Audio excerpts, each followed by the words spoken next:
Hello. Okay, so for the last 13 weeks, I have been saying that I would film my birth story, and I haven't got around to it. So here I am now. I'm going to film it as much for myself because I would want to look back on this in the future and remember everything, and for Summer when she grows up and she can watch it. But also because I've had so many people ask me, did I get the birth that I wanted? Spoiler alert, not even close. Um, So I'm going to film it and I'm going to be very honest about what happened, and that might mean getting a bit graphic at times. So I would just say, if you are pregnant or wanting to have children in the future and you think that it might scare you to hear this and you'd rather just not know, please don't watch. I don't want to be responsible for triggering anyone. But that being said, I'm healthy and happy. Summer on her playmat down below is healthy and happy.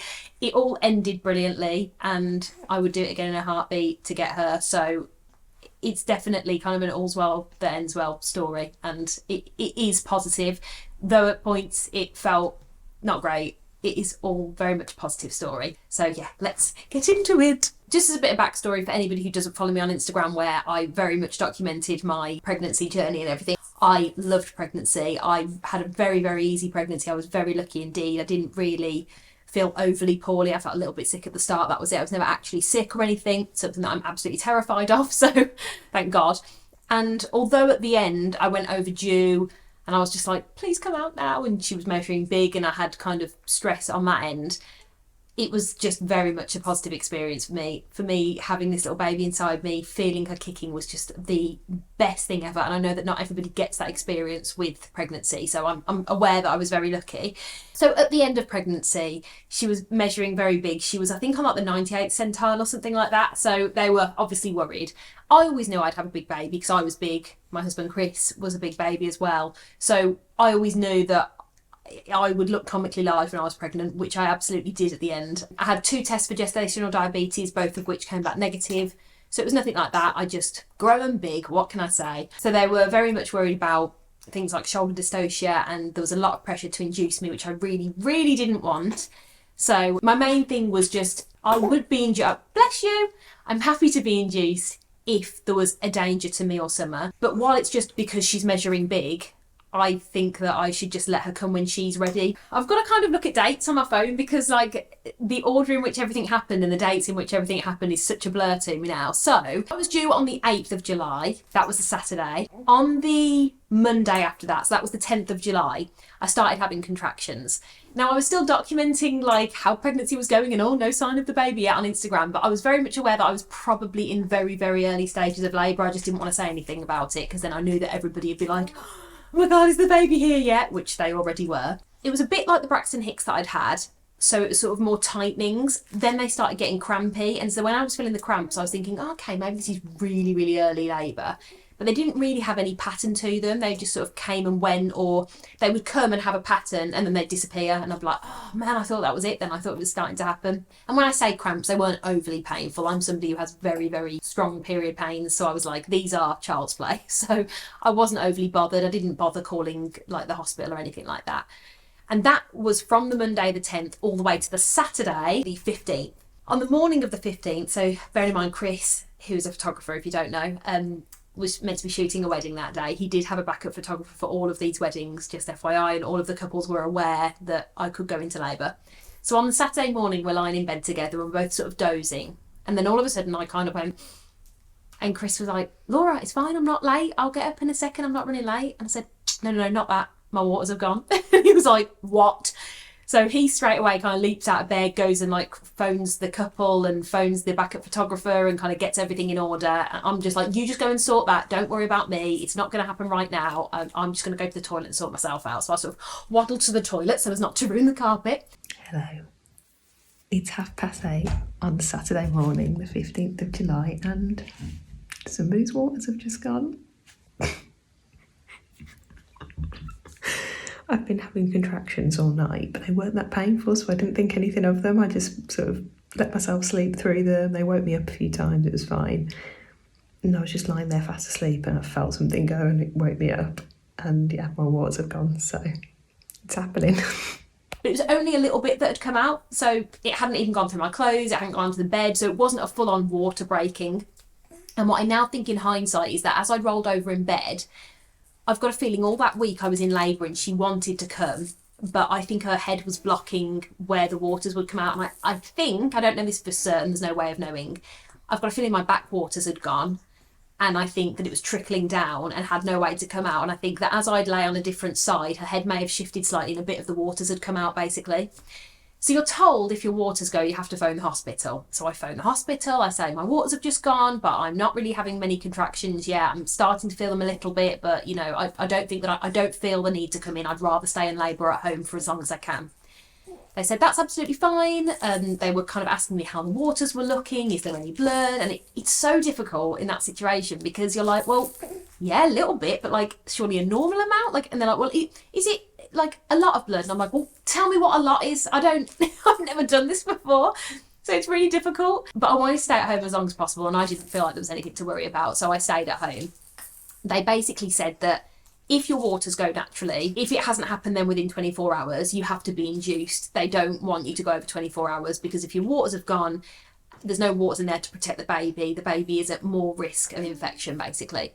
So they said, we'd like you to come in at 12 hours. So that would be, I think it was like 8:30 that evening on the 15th. We'd like you to come in then. We can test if your waters have gone, which I wasn't thrilled about because I knew they'd gone. And then if nothing happens after that, you'll have to be induced at 9 a.m. on the Sunday the 16th, the morning of Sunday the 16th. So then it kind of piles this pressure on you, right? Because you're thinking, well, I just want to go into labour naturally.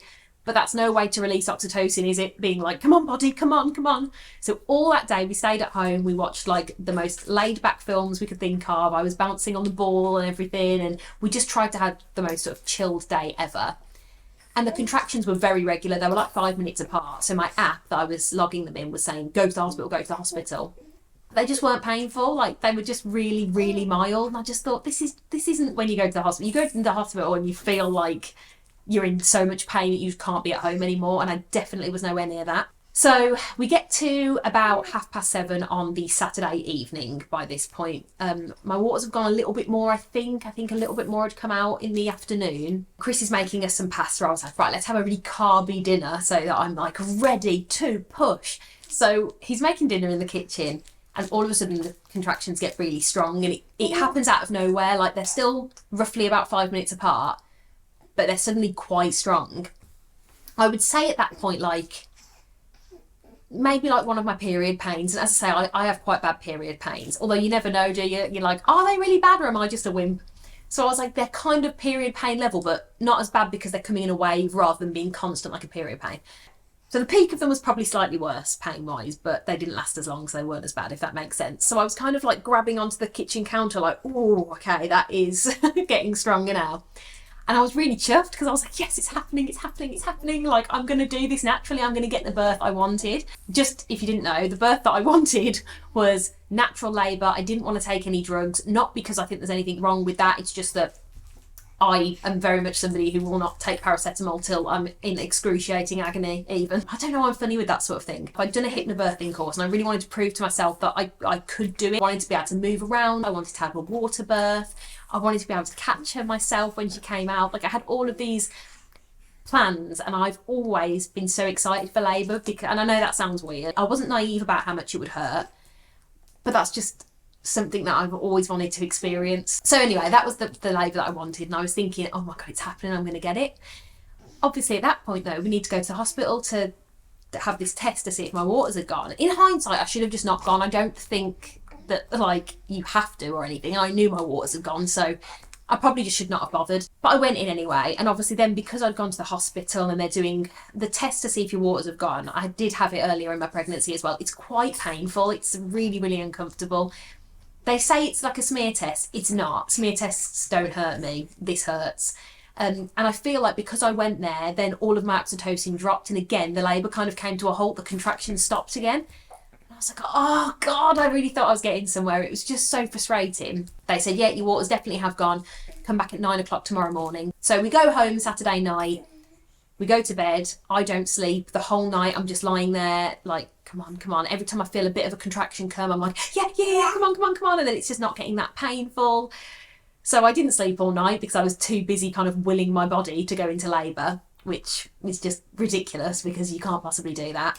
And then Sunday morning comes and we're like, right, okay, well, I guess we're going to have a baby then. So I kind of hop in the shower, I get myself all totally clean because at this point I'm like, I don't know how long I'm about to go into hospital for. I want to make sure my hair is freshly washed. I'm looking good. I'm looking half decent. And then, yeah, whatever happens, I know that I at least started looking half decent. The last moment in this house as a couple.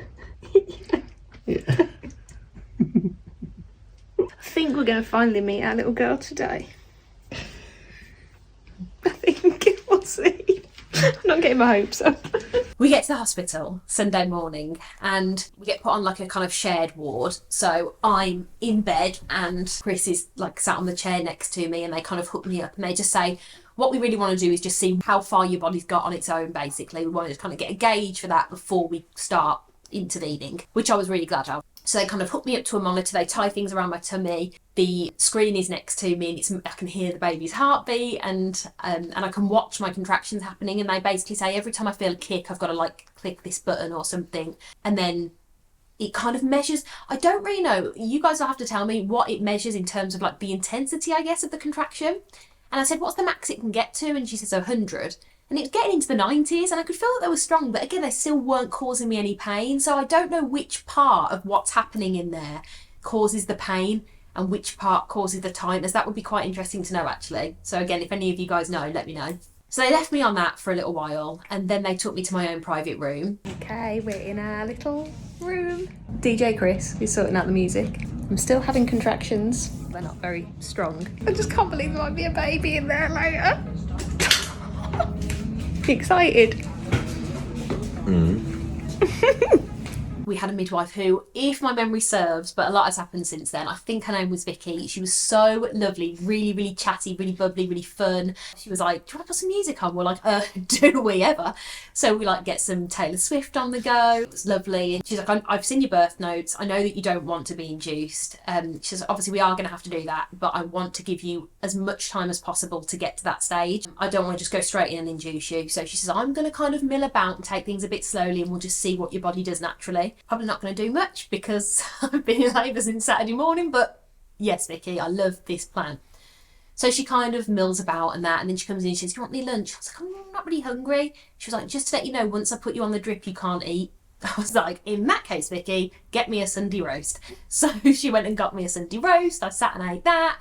So I finish eating and everything. By this point, it's about 1:30, I think. And they have to put a cannula in my hand. That's where they're going to insert this drip to get me started. She tries to do it and something to do with the valves in your vein or something. It's really easy to like burst them or something when you put a cannula in. I don't know. She was telling me, but I wasn't really with it. Anyway, she burst a vein. Blood went everywhere. The pain was not great. And she kind of had to like bandage my wrist up. And she says, I'm not going to be able to try again on that hand now. We're going to have to try on the other hand. And if not, we're gonna have to go into like arm or wrist territory or something. So I was like, oh my god, please don't do that to me again, it really hurt.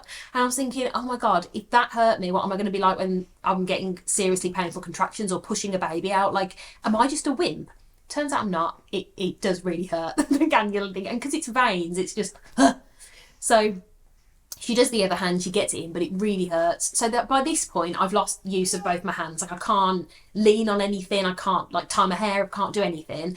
They just feel really like sore and I can't like bend my wrists properly or anything. So I was like, oh, this is a great start. So she says, I know that you want to move around. We'll help move things around that you're attached to and everything like the monitor. She's like, I want you to be able to move around as much as possible. So they were really kind, although I wasn't able to go in water and I wasn't able to go in the midwife-led unit, which had always been my plan. They really, really tried their best to kind of facilitate as much of what my birth plan was as possible, which like I cannot tell you how much I appreciated. So they got the drip on and they start at 2, they go up to 4, they go up to 6, they go up to 10. 10's the maximum that they can go to, and it just basically ups the level of the contractions each time. And they basically want to know that before they do any other intervention, they want to know that they've got to 10. So they said it's not really an induction, it's more of a augmentation, I think they said, because they said you've gone into labour, we are just kind of hurrying the process along at this point, and I think somebody needs a nap. So I'm going to put her down for a little sleep and then I shall be back. She's not camera ready, excuse her, she's in her pyjamas, but I just thought if I put her down, she's even less likely to stay asleep, so we'll have a little cuddle, won't we? I'm going to bounce while I tell you this bit. we got to the point where I've just been put on the drip, so I'd just been induced. Now, just before they did this, I forgot to mention, they did check me to see how far dilated I was, because obviously, again, they need to get sort of a gauge of where I've got to on my own. And they did a check. This does actually feel like a smear test. Not painful at all. And I was 2 centimetres dilated, so I thought, okay, I'm on my way. That stands to reason. I'm not in any pain, so I wasn't expecting to be like 8 centimetres or anything. But the fact that I'm dilated at all, great news, eh? Summer's on her way. You're meant to be asleep, stop it. So I was 2 centimetres, and then they started me on the drip, and they started at level 2 on the drip. And it's basically just a hormone drip just to get things like progressing a bit faster and a bit more kind of intensely, isn't it? Shall we get you back down for a nap again and then carry on this story? Okay, be right back. Should we try that again? So the drip started, the contractions started. And with the contractions now, it's making my waters go more and more. So again, it is like a wave of period pain to begin with, which to me is more manageable than a period pain, because period pains are constant and can be for like days. Whereas this is, it's just like a wave, and then okay, my contraction's going to last this long, but then I'm going to have this long off. I know that I've got about a minute of no pain, and then it'll start again. But I can do that because I know that I've got that minute of no pain to look forward to. As I mentioned before, I had done hypnobirthing, and I really was eager to not go down the sort of pain relief route, because I thought that if I got anything like an epidural, then my options would be taken away from me even more in terms of being able to move about. So I don't think there's anything wrong with epidurals. I know lots of people who've had them. But for me, I knew that then that would reduce my chances even more of having the birth that I wanted. Like, I already knew that I wasn't going to get a water birth, for example. I didn't then want to be in a case of like, you can only be in this one position. So I had done the hypnobirthing, and I really, really leaned on those techniques. Like, I cannot recommend hypnobirthing enough. They do up breathing and down breathing. Down breathing is more, I think, when you've like transitioned and when you're pushing, which, spoiler alert, I never get to. But the up breathing was amazing. So it's basically like counting your breaths. And I did that for every single contraction for the whole time. And it was incredible. Chris took a lot of pictures while I was in labour, while I was having the contractions and things. And people have said to me since, oh my God, I'd have whacked the camera out of his hand, I'd have thrown it out the window. How weren't you getting annoyed with him? The thing is, I didn't really realise he was taking them. I was kind of aware. I think I heard the camera click a few times, and I was expecting that he'd take photos. I mean, he's a photographer, and this is exactly the sort of thing he would want to photograph. And he said that he was going to. But I was so focused and so in the zone. And that is the thing that when I look back at my labour, is that I'm most proud of, that I couldn't control what my body was and wasn't able to do, and I couldn't control what Summer was doing, but I could control my mindset and how I coped with it mentally, and that I think I did really well. Like, I will happily pat myself on the back about that, which isn't something I do often, but I will do it about this, because I'm just so proud of myself that like I stuck to my guns. And people can be really negative when you're pregnant, and especially if they didn't get maybe the labour that they wanted, or they found labour particularly difficult. I think people are really eager to tell you horror stories about labour, and I hate that, because I just think I went into it with a really positive mindset. Even when it was going in the way of like, I'm not going to get the labour that I necessarily want, I still tried to go into it as positively as possible. So people giving you negative experiences isn't really helpful. I remember somebody saying to me once, lots of people said this, but I remember one particular occasion when I was saying like, I really want to do it sort of all natural. I'd like to not take any massive amount of pain relief. I don't want to do anything that completely numbs me. And again, I'm not in any way insulting people who don't do it that way. Like, we all do it the way we want to do it. But for me personally, that's just what I wanted to do. That was my preference. And, the dummy's come out. That's when you know she's gone. This person was like, yeah, we'll see. And I thought, well, that's a bit mean. Like, well, yeah, we will see. And again, I was able to do it the way I said I wanted to. So again, I'm really proud that I sort of stuck to my guns. I think people really underestimate just how absolutely stubborn I am. So anyway, they popped me on the drip. I was having the contractions. It was a really nice atmosphere in the room. It's like really, really lovely. We had the music going, like really good sort of feel good songs that we like. Between my contractions, I was like chatting away, and then during my contractions I obviously had to go quite quiet and just sort of focus on my counting and everything. And I wasn't counting out loud. I was basically like visualising the numbers kind of like coming at me, and I was basically sort of bearing down. Every time a contraction came, I sort of like bared down and hid my face away and really squeezed on my head, and a few times when they got really intense I was like pulling at my hair, and I could just visualise these numbers coming towards me, and I was breathing really, like, I wanted the breath to be almost painful, to take away from the pain that I was in, if that makes sense. Like, it's really difficult to explain. So I was kind of like bearing my nose down like this, so that getting air in wasn't as easy. I can't do it because I'll wake her up, but I was sort of like bearing my nose down and like that, if that makes sense.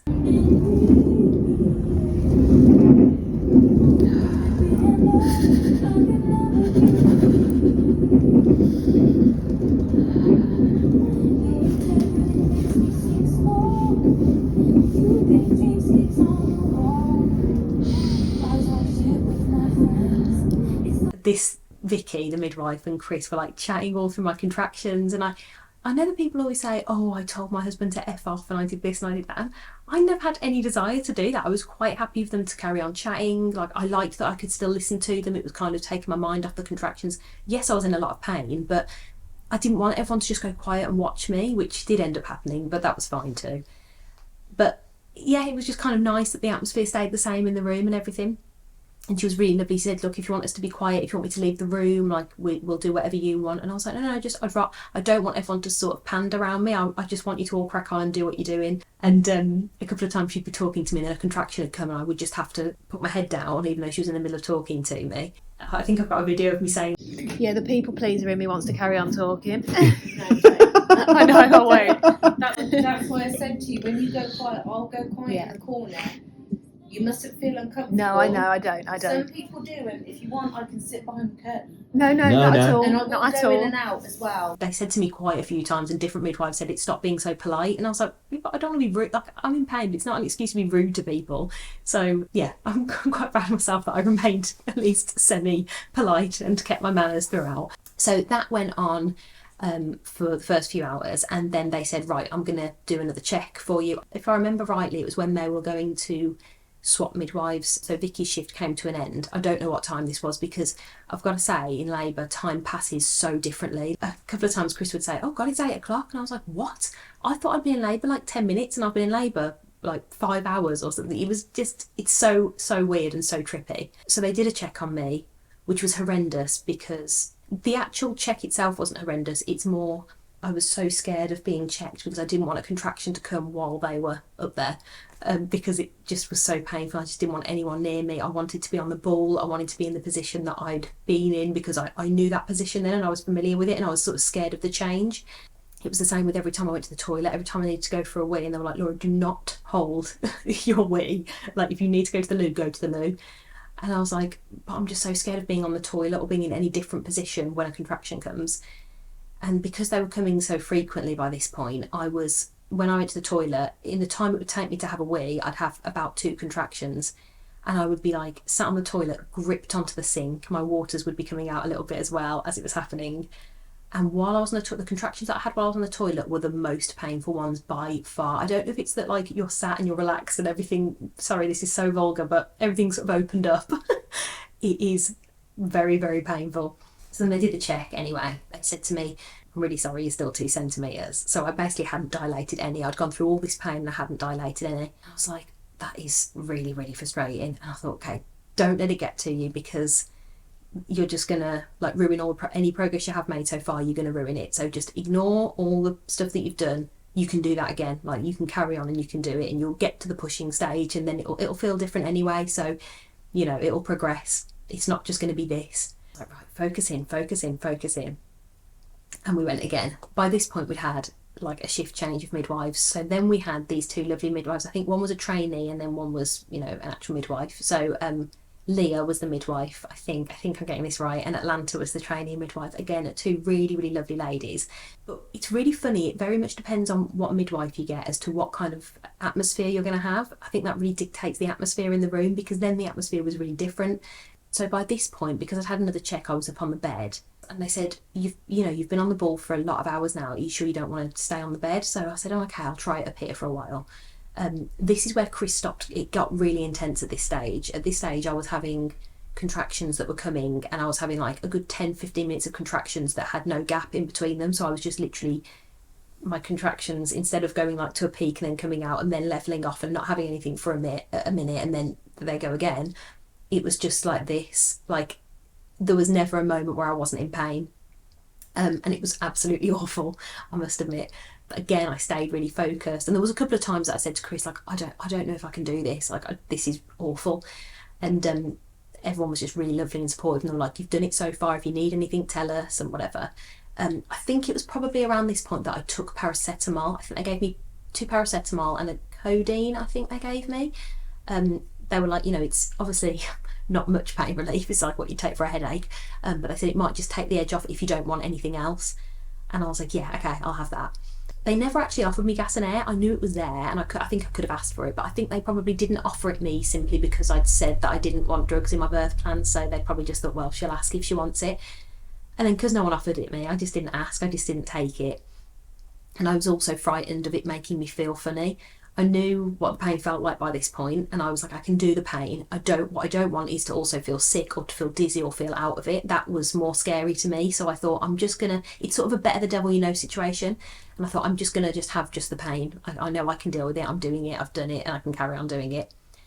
So as I say, this is where Chris sort of stopped taking photos. We don't really have any photos at this stage, which is funny because although it was the most painful stage, it's the bit of my labour that I probably look back on the most fondly. I think it was like really beautiful. It had gone dark outside by this point. We switched off all the lights. There was one little golden light on in the corner of the room, so it was really cosy. I don't know what made Chris do this. It's just so lovely because I don't recall asking him to do it, but he changed the music and he put like sort of, I think it was more like spa kind of music, very chilled. And as I say, the atmosphere really changed then. The 2 midwives were very quiet. When I contracted, they didn't talk, which was a bit weird because it's almost just like them 2 and Chris all just sat around watching me be in excruciating pain. And when I think about that afterwards, I'm like, oh my God, how awkward. That sounds like my worst nightmare. But actually it wasn't. You're so focused and you're so in the zone. You don't really care what's going on outside of you. Now, bearing in mind, this all started at 1:30 in the afternoon. I think the actual drip started at 2:00 in the afternoon. It got to 1:30 the next morning. So we're now into Monday morning, the 17th, which is the day she was eventually born. I've been doing this for like 11.5 hours, is that? So at this point, I'm sat up on the bed, the contractors are coming, and all of a sudden, bearing in mind I'd been so frightened of feeling sick, I was like, I'm going to be sick. And it happened so quickly. I was like, I'm going to be sick. Atlanta grabbed me a bowl and I just threw up into this bowl. Now, Chris has never, in our decade together, has never ever seen me be sick. It has been my worst nightmare to be sick in front of him, in front of anyone actually, for as long as I can remember. And again, in the moment when you're feeling all these other things, I just didn't care. He was like rubbing my back. Normally, if I was being sick, I would not want anyone touching me. He was rubbing my back. I didn't care. I was like, threw up into this thing, immediately felt better, passed my sick back over to them. I was like, okay, crack on everyone. I just did not care. And this is when the contractions were coming really thick and fast. And Chris even said after I'd thrown up, he says, oh, thank God that didn't come during a contraction. And then the midwife was like, it did. He was like, oh. I didn't like to correct him.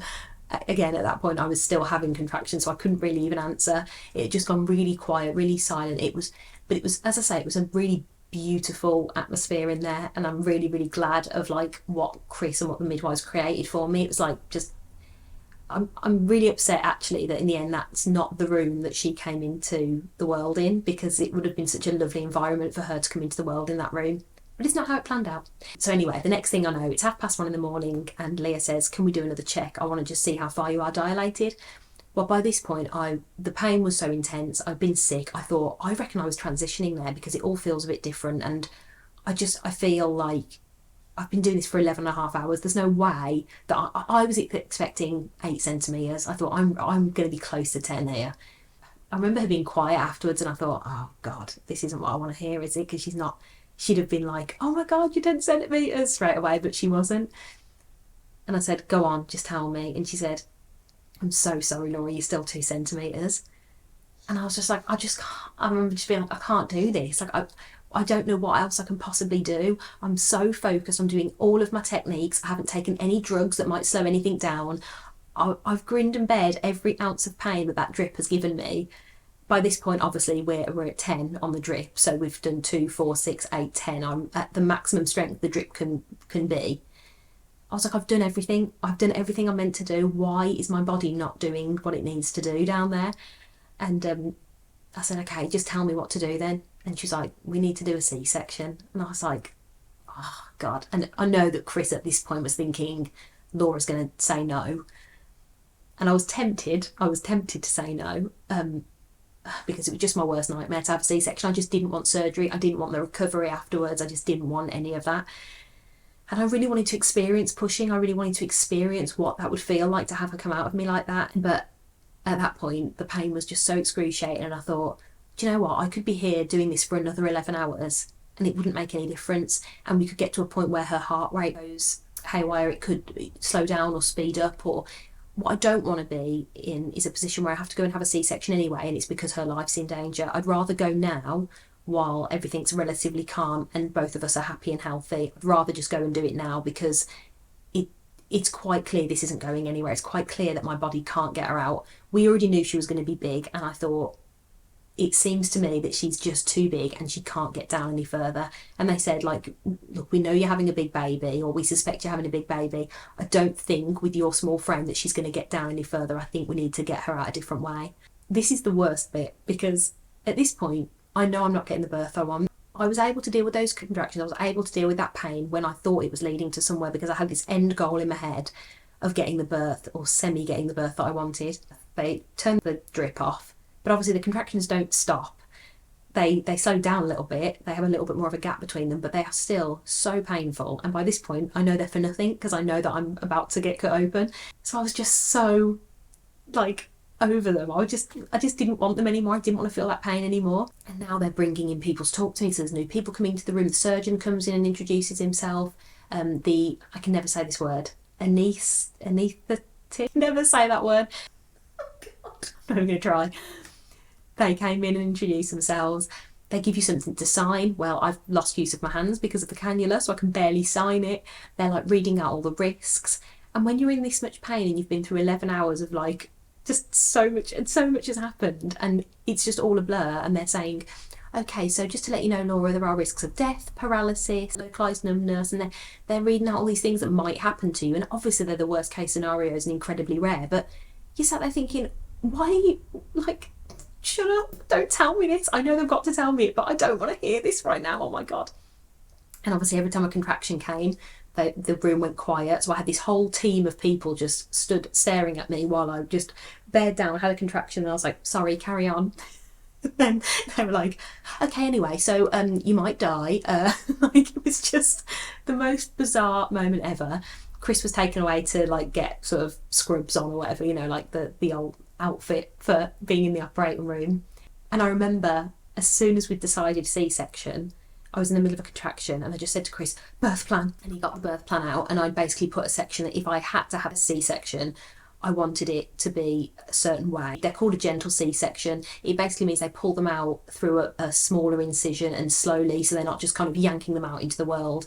It kind of slightly replicates them coming through the birth canal, so it sort of gets the mucus out of them a little bit, and also just like having a nice environment in there, so dimmer lights if they could, which they weren't able to, and to play music, which they were able to. So he passed the birth plan to the midwife, and she read it and she says, okay, certain things there we can do, certain things we can't. Oh, there was delayed cord clamping as well, which I wanted. They said, yeah, we will do that, we do that as standard anyway. They were like, there are certain things we can do and certain things we can't. And I said, okay, just do the things you can, and whatever you can't, I don't care. Like, just get her out safely, please, and just keep us both safe. God, I feel like I've been waffling for 500 hours, which I definitely have, but I told you it was a long story. You can play and pause, right? You know, you can come back to it when you've got time. So they took me down to theatre, and they started saying to me that the injection in my back was going to really, really hurt me. It didn't. I've had an anaesthetic injection before. I had one in my ear years ago, and I remember it being really painful. But when you've just had 11 hours of contractions, I'm telling you, any other sensation feels like you're being tickled with a feather. Like, it didn't hurt at all. I was sort of bent over as they were about to put the injection in. I said, contraction. They were all like, okay, everybody stop, everybody stop. The operating theatre goes quiet, everyone stops, waits for me to get through my contraction. They're like, okay, go. And then they're like putting this injection in my back. And as the injection hits, they all then go into like panic mode. Then they're like, right, get your legs up on the bed, like quickly before you go, because once I go numb, I'm not going to be able to get myself up on the bed. So, but as it was happening, I didn't really care by that point. I knew that the pain was going to stop, and I was like, you guys can all do everything for me now. I've just done it for 11 hours. I honestly don't care anymore. So as it happened, I went, oh, that feels so good. It feels amazing. And they were like, Laura, legs on the bed. And I was like, okay, like, I just didn't care.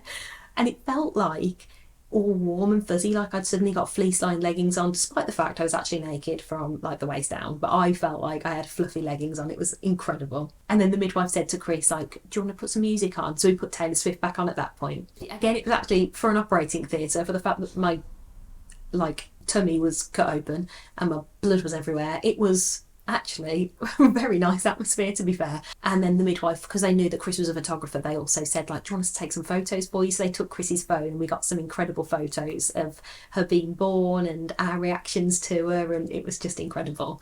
And she was finally born at 2:28 on the 17th. She was £9.7, so there was no wonder she wasn't coming out of me the normal way. And she looked absolutely enormous.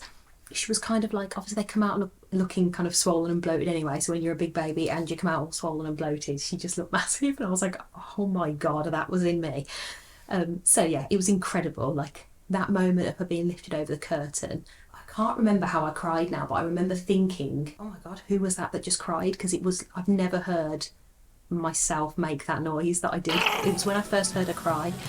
It's getting me emotional thinking about it, but I just remember when I first heard her cry and I knew she was okay, like the relief and just the overwhelm of just like, oh my god, I'm a mum, like my baby's here, my baby's in the room, I've waited so long for this, was just the most incredible feeling. And like, for us, as painful as birth is, it is, I will stand by this, and I know that some people will sort of say like, oh, it's not beautiful. It is, like, it is such a beautiful thing. You're bringing life into the world, and like, yeah, it's painful, but god, like, it's so worth it. When you hear them cry for the first time, it is literally worth every second of the pain that you've been through. So yeah, they sort of got her out, and then Chris went and cut the cord. So he went over and I could hear them talking. I could hear him saying, what here? And then he cuts it and then he was like, oh, that felt different than I expected. So I was sort of lying there like, what's happening? And then they brought her over and I had a cuddle with her. And it was just lovely. And then she went to Chris, and that was it. I started to feel sick then. So I said, I'm going to be sick again. And they put a bowl next to me, and they put like a cold thing on my head. And Chris was holding her by this point and was doing his sort of skin to skin with her, because I'd just done a little bit of it. And then I just had the most awful funny turn.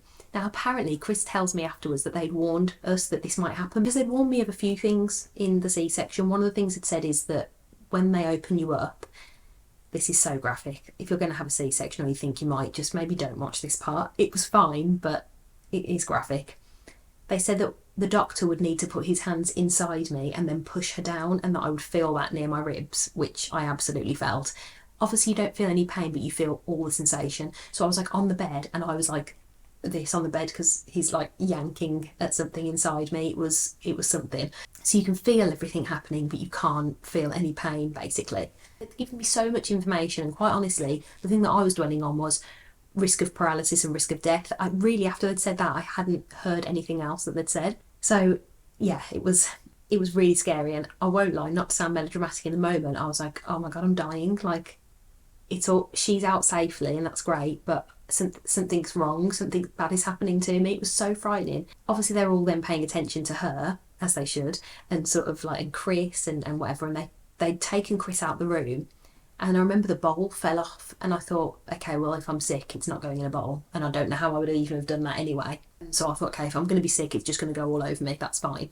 I wasn't sick again, but I suddenly started shaking uncontrollably. Now, while I'd had the contractions, I'd had that kind of adrenaline shake that you get, so in between the contractions you sort of go really like the most exaggerated shake ever, and it's just kind of shock and adrenaline running through you because of just how much, I guess, pain you're under.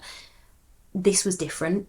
It was, my whole jaw was shaking, and I've never felt a sensation like it in my life. I felt sick, I felt dizzy, like I just didn't feel right at all. And I couldn't talk because my jaw was shaking so much. It was sort of like going side to side and stuff, and I couldn't get words out.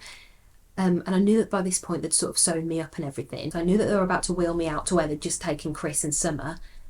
And I was trying to say to them, please don't take me out there yet. It'll frighten my husband if he sees me like this, because I genuinely thought something horrendous was happening to me. So I was saying, please don't let my husband see me like this. It'll frighten him, it'll scare him. I already knew that seeing me in as much pain as he had already upset him. He'd done a good job at not showing it, but I knew that it had upset him. So I just didn't want him to see me in this state of like, I don't even know.